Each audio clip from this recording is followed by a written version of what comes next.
This is Hacking the Afterlife podcast with Jennifer Schaefer. Hello, Jennifer. Hi, Richard. Happy birthday. Oh my gosh, it's my birthday? It is your birthday, and we just had a fabulous lunch. We did. We had a lovely, lovely lunch, and so all the people that are tuning in to our show on the car radio, For the first time or the last time. indeed, I'm over at Jennifer's office in Manhattan Beach, and so we thought we would do something a little different today, which is where we began 8 years ago. Yes. On this very couch with me sitting over here and the camera towards you. Anyway, welcome to Hacking the Afterlife podcast. Yes. Starring the one and only, the amazing Jennifer Schaefer. Luana. The one and only Luana. And our friend Luana, yes. who for those tuning in, Luana's our friend, Luana Anders, the actress, who's on the flip side, who's been helping us navigate and moderate our class over there, which we like to call a class. Yes. And she's in charge of our guest list. And so we've learned that. We've asked for people to come forward, and Luana's like, no, here's who's on the list. So she's in charge. Lou. So the first thing that I was getting, by the way, just so you guys know, I just have Richard's birthday on there. It's all chicken scratch and Luana. The first thing that I was seeing was them partying and celebrating you. They're very happy that you're here and not over there, because they said that you'd probably talk a lot over there. You mean I'm over here on this side as opposed to the flip side? Yes. Well, that's hilarious. And then they're showing me streams of consciousness coming down. They're so happy you're open and that this is... hold on. Luana's giving you proof. She's saying that you guys used to do something. She would drag you somewhere on your birthday every year. I can't think of what that would be. But sometimes, yeah, I'm when Lou. you guys were together. Yes, but Lou put it in her mind. Are we sitting... She's saying to me that, did she pass away after your birthday, or was it after her birthday? It was after both of our birthdays. Okay, I mean, so, in June. So not too far after her birthday. Her birthday's in May. So she passed away in June of 1996. Okay, she's mentioning something in 1994. She said it was a special birthday. So I'm trying to figure out if it's her birthday or your birthday. This is where interpretation, we always try to discuss how this process works. So I'm getting shown a bunch of numbers. Were you in Rome in 1994? It's possible I was in Rome in 1994. But Lou, before we get into that specific memory of what she and I used to do, and we celebrated all the time, as much as we could, and we did. That's what she said. You were not short of celebrating. And she was the best birthday gift giver ever on the planet that I've ever met. I mean, she really would do in-depth thought about what to give a friend of mine or something. Like she gave me a wind-up toy that sang Happy Birthday, or some song. I think it was Happy Birthday. But anyway, so she was like, and she wrote on there, you can always play this if I'm here on the planet or not. So, but Lou, show Jennifer and the audience what that means when they're having a party. What do you see when you say that? Just everybody wearing party hats and like blowing whistles. I know they wouldn't do that, but that's how they show. No, that's okay. And they're like jumping around and dancing, and there's music. You can only imagine the class with the music playing, like screaming "Happy Birthday" to you, Rich. Happy birthday. Prince has his own version, I'm sure. I wish that I could even mimic a fraction of what they could sing, or a fraction of what they are doing up there. Of what you're seeing and experiencing. Of what I'm seeing and experiencing. Okay.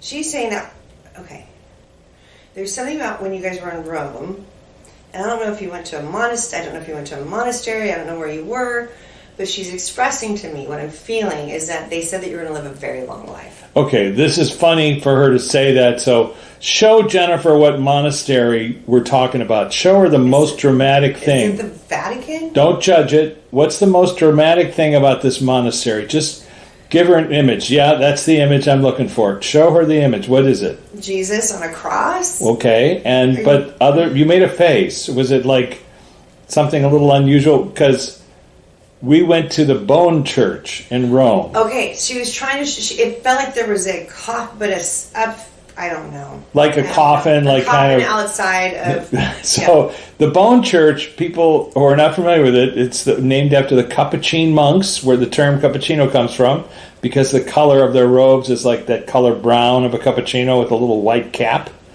Oh, interesting. That's where cappuccino comes from. And Luana and I were in Rome. And by the way, that's what I wanted before we left. But we didn't get one. We didn't want coffee. But Luana and I were on Via Trastevere, which is right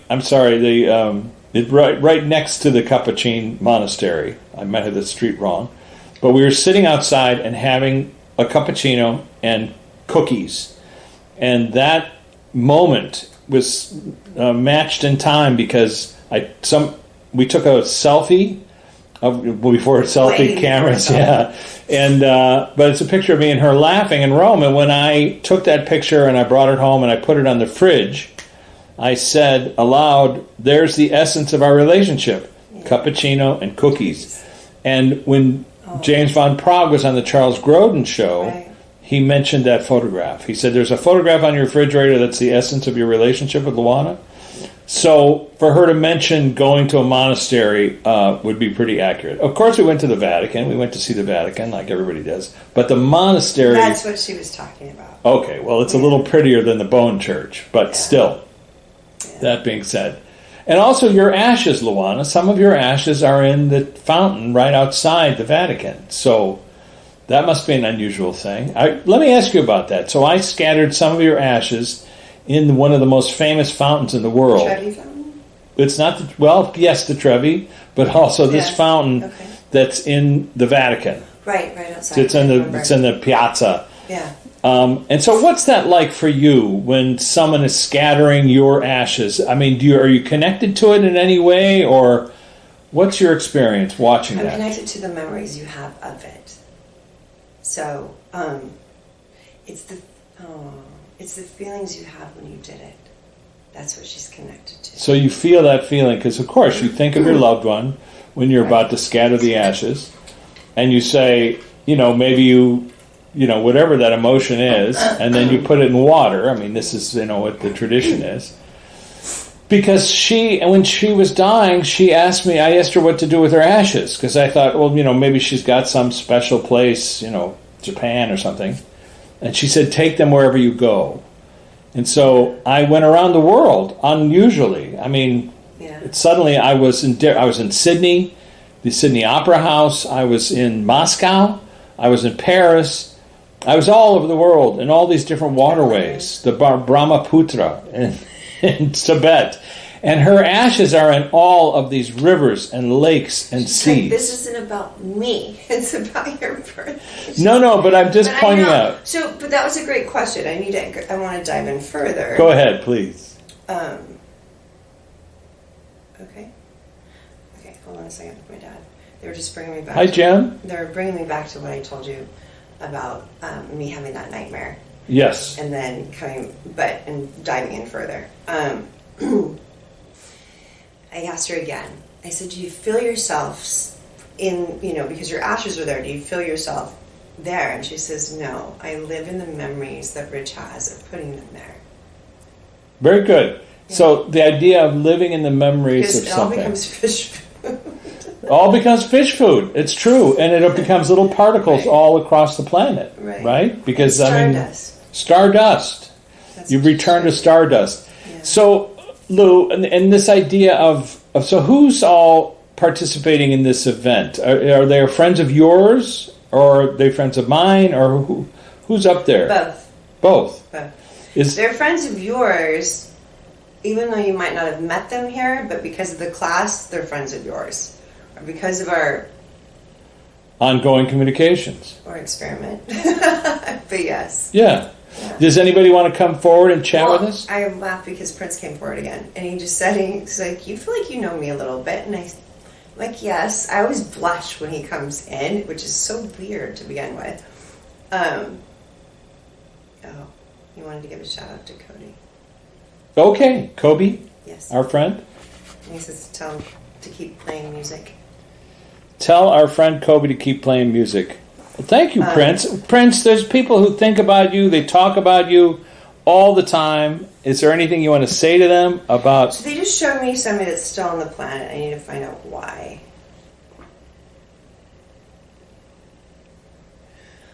Interesting. It's Bono. He has a book out. And I said, why are you showing me Bono? Who's alive? Yeah.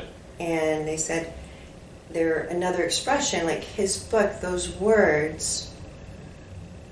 Okay, how did you say it again? Show me again. The words as you read it, you connect to, some of the things that he says, that creates your own memories, your own date and time stamp, whether you read the book now or later, just like they're talking about our podcast, for instance. People might have just found us last week, and there's people that have been with us from the start. There's people that have read all your books. Everything comes alive if you let it, which means, just like people that are on the other side, if you allow them to live in your memories, if you allow them to be there, they don't have to live there. It just connects you to a time and space, but you can bring them alive. Like thank you. They're showing me. I treat the spirits that are on the other side as if they're in this room, right? And so, you'll see me sometimes that's why the whole blushing with Prince or whatever it is, okay. Princess Diana. So she came in. So one of the things that happened last week, we can discuss. I was away. I was discussing this book to dear friends of mine, Spare. Some people like it, some people don't. It's not what we're here What is for. Spare again? Remind people. Spare is the book that Prince Harry, has written. And it's actually a great book. You have to, regardless of your point of view, you should listen to it. And it's about death. It's about his mom. It's about grieving. It's about a lot of things and his life. But as we're discussing this, I look up and Prince Harry and Meghan and their bodyguards walk into this place that we're eating lunch. And I'm just like, I don't get starstruck. But the people that were with me are like, does this happen all the time to you? Like, we're talking about it for a half hour about this book out of nowhere. And I was discussing the book to them. And then they walk in. And also in the book, which I recommend as well, there's that passage where he talks to a medium. He does talk to a medium. I think I know who the medium is. He does talk to a medium, and he's like, what are you going to tell me about my mom that I don't know, that's not out of, and this is, I have clients that are very well known, that are famous, some not famous, it doesn't even matter. But what I do is I give them evidence that nobody knows about, that only they know. Okay, that could be in between stuff that has happened. And he talks about the last part of his book, the epilogue, correct? He comes back in because his grandmother passes away, and he discusses what's happens between then and he, Anyway, it is actually pretty amazing what happens with this medium and with them. Right, it was a Christmas ornament. It was a Christmas ornament. It's a Christmas ornament that was of his grandmother. And as they were putting it up, their son put it up, and it broke. And he went and ran over and got water and started pouring water on it to make it better, like to grow it, like to make it better, like. And the medium came through and said, Princess Diana kind of did that. She's the one that made it drop. Well, that's what I was going to ask. So let's talk to her, because if she's going to come in, the least she can do is have a little chat. I know we've never met, but what was that about? So how do you orchestrate? Again, I wasn't thinking it. She goes, you and I share the same birthday. We both share the same birthday together. And she just mentioned that because we were talking about birthdays. Not something I was thinking of. She just said, we share the same birthday. So you and Jennifer, July and 1st. the two of you. Wow. We both are born So July. what would you like to say to the people tuning in to our podcast, Diana, about the book or about that incident?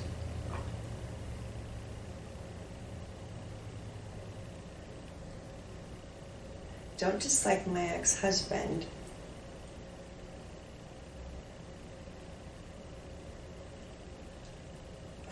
You need to love someone that was not fighting with them all the time. We project things that happen to us on the planet. But what we miss sometimes is what's going on with them and their own internal chaos.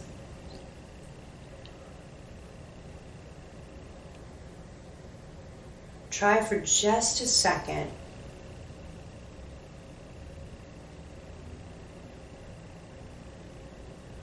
to have compassion for those you don't get along with, and see how it disseminates that loop of energy that remains constant because your brain wants to protect you or to keep you in that state. I wish I would have had more compassion towards him, because then maybe we could have stayed married. Don't waste time not agreeing with someone you love. Instead, try to understand their point of view, even though it may hurt you. It's a lot less to hold on to. Do you feel like that was somewhat of a lesson for you to learn in this lifetime? Yes, absolutely.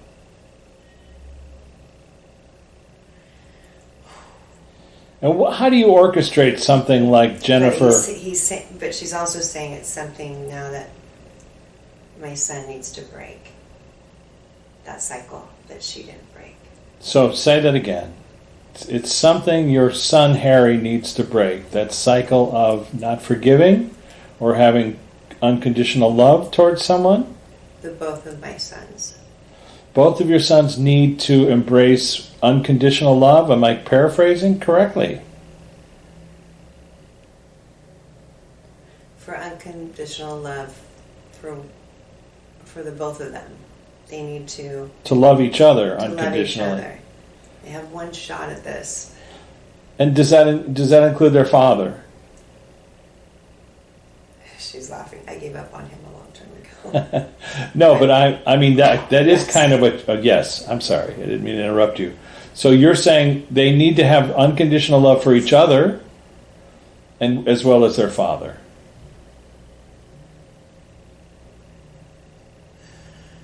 They need to have unconditional love for each other and their father, because their own children will learn their behaviors. It's all in the papers. They're going to learn, whether they want them to or not, how they behave towards one another. And by the papers, And then the stories will get cycled, and the words will get lost, and they will fight their parents' fights, just like Harry's fighting her battles. He doesn't want the same thing to happen to his own wife. Yes. And the idea of lost in the papers, are you talking about the contracts we sort of all signed to come here to the planet? No, she's talking about the actual material. Like, a long time ago, you couldn't look up on Google what happened, right? Now you can look up everything. Everything's being shown to you. Like, the other thing that was so funny, when they walked in, TMZ notified us saying they got an invitation towards, for the coronation. And we were laughing. I'm like, should I go tell them? Because they don't, they only learn this from people that they don't know. Comes up and say, hey, I heard you got invited. Well, you could have played the medium. Right. If you read the book, you know not to say anything. I did tell them, it's different. But, yeah, you don't. Can I take a picture with you? Yeah, that's right. Not the way to go. Thank you. She said, just stop wasting time on things that are not important. Very good. They're only important on it's only as important as what you hold on to. So if you're holding on to that, that's important. The chaos. If you're holding on to love, thank you. If you're holding on to love, think about the love. Like, thinking about holding on to love. It magnifies. It spreads. It's the best, disease and worst disease, because it can hurt your heart if it's not done, But if you love yourself first, then you have that armor of love. That armor of love that says, hey, it's okay for you not to like me. I still like myself. But if you don't have that, that's interesting, thank you. It's impossible to love other people. Quite profound. Yeah. Luana, is there anything you want to add to that note? She loves you, Richard. She'd do it all over again. Only this time she said she'd take care of you. Well, look, Lou, we wish you were still on the planet. I was just talking to your friend BJ. She's like, I am. Well, that's true, you are. I was just talking to your friend BJ this morning, which is, I don't know, he's got to be older than Jack and older than you were. You're like, oh, Jack. And I shared with him the Jack Nicholson Oscar speech where he mentioned you, Luana, on the flip side. Can you just talk about that really briefly? Which is, what was when Jack Nicholson mentioned your name in his Oscar speech for As Good as It Gets, and you were on the flip side. Because I was right next to him, telling him what to say. Right next to him, telling him. I almost tripped him on his way He almost did trip on his way I up. know, she tried to trip him. That's funny. And so, what's that like being on stage at the Oscars with a friend who is not aware that you're standing next to them? She goes, he felt me. He got the chills. He felt me. His mind was super crazy that day because he didn't know if he was going to win or not. And he had a good idea he'd win. She rephrased it. But the thrill of being there, of seeing his heart just be like open, it doesn't get any better than that. That's the purpose. It's as good as it gets. As good as it gets. It's as good as it gets. But Luana, you were Academy member for a long time, and boy, has that changed. Yeah, just a little bit. Yeah. But what's that experience like, or what was that like for you? I mean, was it thrilling, or was it just being with your friend? What does that feel like? It was safer being an actor than on the Academy judging. Think about because it's based upon your experience and what you like, not necessarily what the whole public likes. And so I guess the question is, so when people win the Oscar and they talk about their family, is everybody up on stage with them? Oh, we're having lots of parties. Your birthday is amazing. But we're having lots of parties for lots of people, yes. And so, if only we could... Because there's more individuals, because we can pack it in more. Because we don't have there's no spatial awareness issues. They're showing me going in, like there's walking through, like they can walk through people like this. So Luana, do you want to make any Oscar predictions for this Oscars, or does it matter? The one about time and space. What is the one? Everything, Everywhere, All at Once. It's gonna get a lot. It will. I haven't seen it. I don't know about it. That's okay. I don't even know who's up for. What's your opinion of that film, Lou? I know this is a weird question. You have a lot of friends there who are Oscar winners that are in our class. There's a lot of people out there that feel like, from what I'm getting. Hold on. Let me see what she's saying. Say the movie again? I'm sorry. So what's your impression of that film or any of the films from your perspective on the flip side? You have a lot of Oscar winners. They're diving deeper. Like, it's deep. What does that mean? Like, and so she just showed me Inception. Like, how crazy Inception, the movie Inception. Oh, I see. Because the idea is we're diving deeper into the topic of other realms and other conscious energy. Yeah, it's endless. So Jennifer just tapped her nose for those people driving in their car, which means correct you are, sir. And so what is it something you want to tell people about connecting to their loved ones? I know we ask you this questions a lot, but it's always good to hear. What is it? What's a good way to connect? Sweet. Just know, the first word that came out was always. She just said always. And so I just need, you're always connected. So know that you're always connected. Start from there. And then feel us sitting next to you. And know that no matter what happened to us surrounding our death, don't let that invade your thoughts into not feeling us because of whatever happened. Know that our death was just that. Just a crossing over. So I have a quick question. Some were more difficult than others, yes. I have a quick question for somebody who's talked to us before. I'm going to ask Luana, is it possible for Jesus to come by? I hate to put him at the end of our our podcast, but he's always an interesting cat, and I do have a specific question for him. He might be busy. I don't know. Getting ready for the Oscars. He's getting ready for because people thank him a lot. I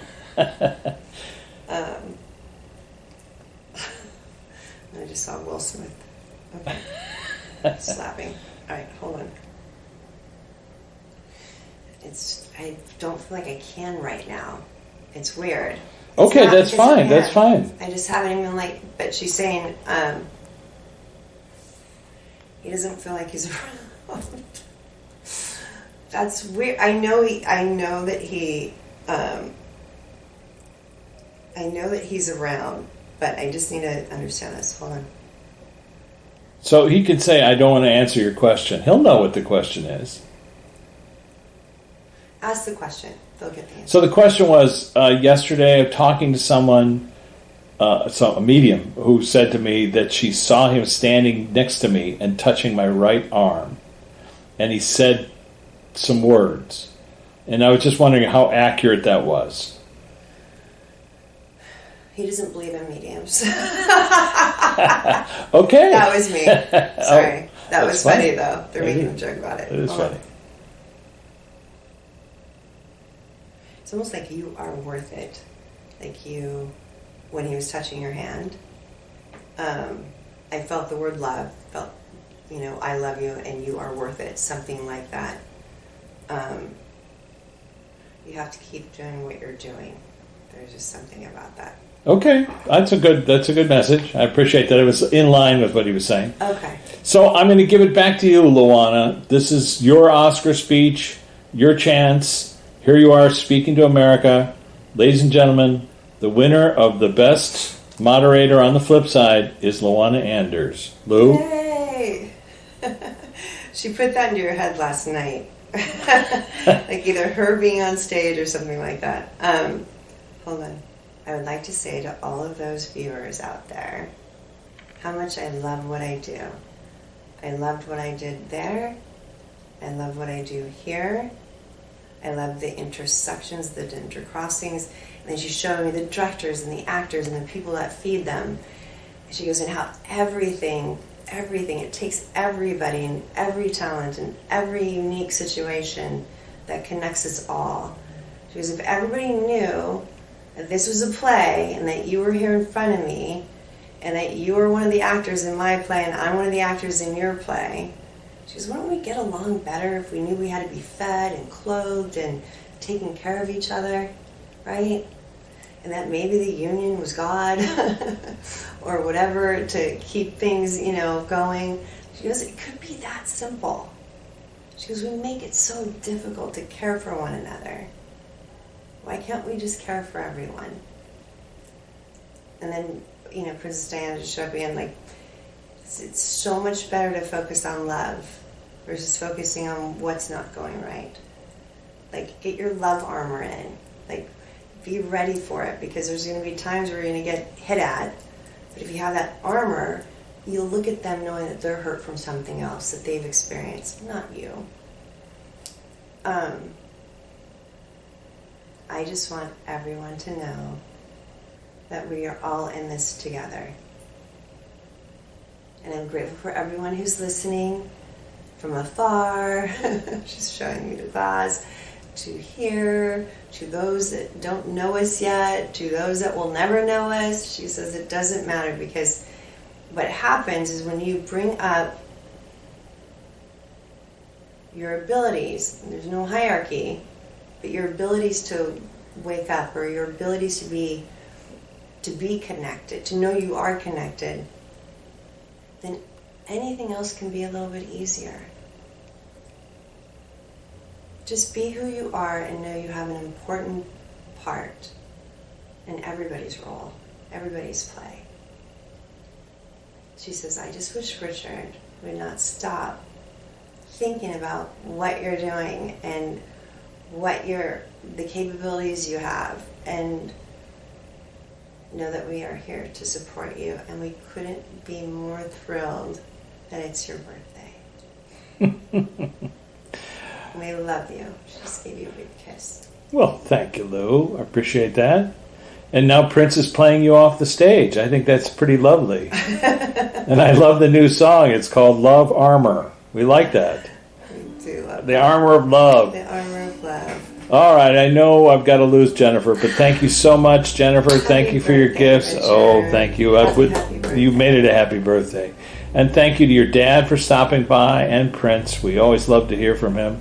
Our friend Princess Diana, thank you for stopping by and sharing a little That was so wisdom. sweet. I totally forgot that I had Very beautiful. the same birthday as her. And just yeah, I didn't know that. How about that? And so thank you all for participating and helping. And for those tuning in, be safe, be happy, and we'll catch you on the flip side. Bye. Bye. This has been Hacking the Afterlife podcast with Jennifer Schaefer. For more information, jenniferschaefer.com, martinizone.com, or richmartini.com. Hacking the Afterlife documentary is available on Gaia.com via Amazon Prime.